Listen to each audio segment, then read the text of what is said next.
Good morning, class 11th. How are you? As you all know that we are doing chapter number 8, secularism. We are going through this chapter in our online classes too. हमने ये chapter 8.4 unit तक cover कर लिया है online classes में.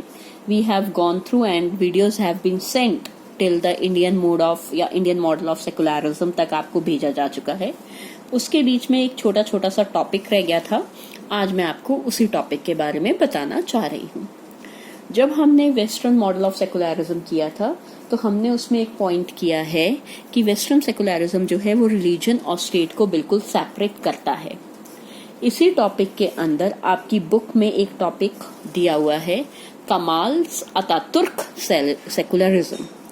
Kemal Ataturk जो है वो नाम है, it's a name of a person.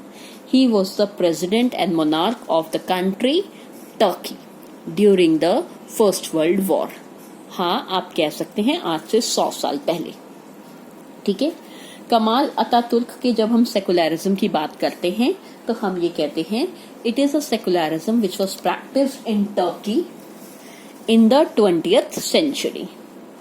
अब कौन सी सेंचुरी चल रही है? 21st. तो मैं पिछली सेंचुरी की बात कर रही हूँ.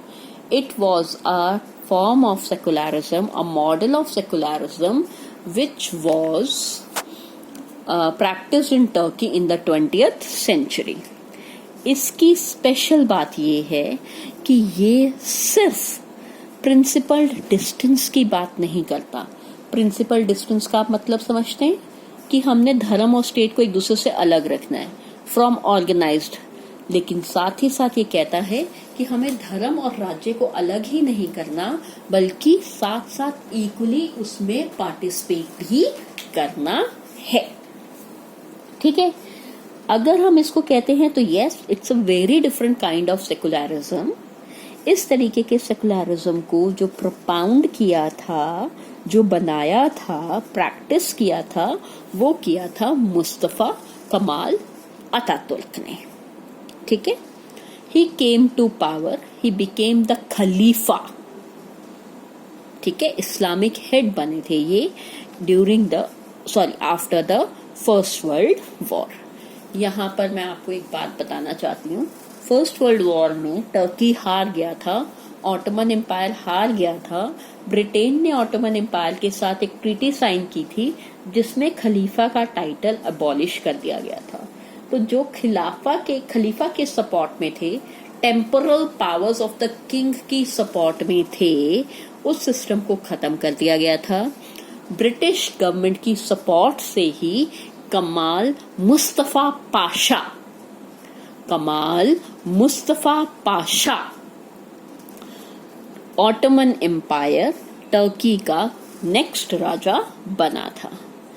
जब ये राजा बने तो ये डिटर्मिन्ड थे, पक्का कर चुके थे कि ये खलीफा के टाइटल को खत्म कर देंगे, उसको पब्लिक लाइफ से, आम जनता से बिल्कुल हटा देंगे.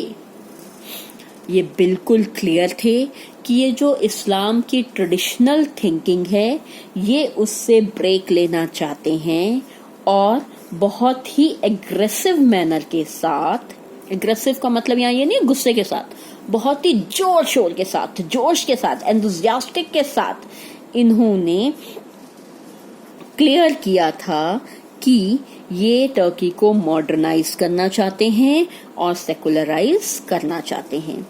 ये बहुत बुरे तरीके से कन्विंस्ड थे कि ये कहते थे कि जिस तरीके से धर्म को, मतलब ट्रेडिशनल थिंकिंग को या एक्सप्रेशन को टर्की में फॉलो किया जाता है, उससे हमारा देश कभी भी डेवलप नहीं हो सकता है.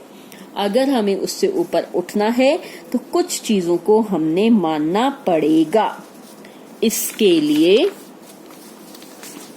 इन्होंने 5 डिफरेंट यहाँ स्टेप्स लिए हैं. नंबर 1, सबसे पहले इन्होंने अपना नाम चेंज किया.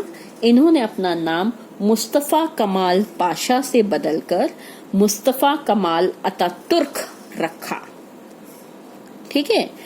अब तुम यहाँ ये समझ सकते हो कि अतातुर्क की मैंने एक नीचे डेफिनेशन दी हुई है. अतातुर्क का मतलब होता है फादर ऑफ द टर्क्स. ठीक है, तो he called himself as a father of Turks. दूसरा, आपको ये कैप नजर आ रही होगी, रेड कलर की नजर आ रही है ना, ये फेज होता है, ठीक है। इन्होंने कहा जो फेज है, जो एक ट्रेडिशनल कैप है जो टर्किश लोगों के द्वारा पहनी जाती थी, उसको बैन किया जाता है। और ये बैन उन्होंने किया कि I am banning this and I am making hat law, ठीक है। एक्चुअली अब यहाँ आपको बताना सिर्फ इसलिए जरूरी है, हैट लॉ जो है ये बेसिकली कहता था कि जो वेस्टर्न स्टाइल्स वाली हैट्स होती हैं उनको पहना जाए इंस्टेड ऑफ फेज। ये पेरिस में शुरुआत हुआ था। ये बेसिकली कहता था किसी भी तरीके की टर्बन्स को अलाउ नहीं करना चाहिए किसी भी पब्लिक प्लेसेस के अंदर।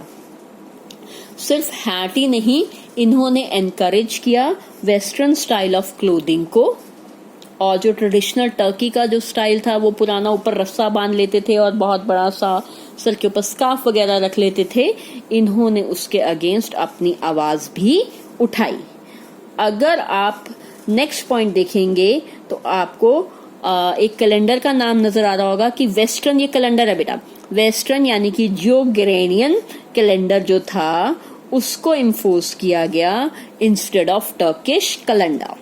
जो वेस्टर्न स्टाइल से कैलेंडर चलाया जाता था उसकी जगह जो आज हमारा कैलेंडर चलता है ना बेटा, ठीक है, जिसे हम ग्रिगोरियन कैलेंडर कहते हैं, उसको हम फॉलो करेंगे।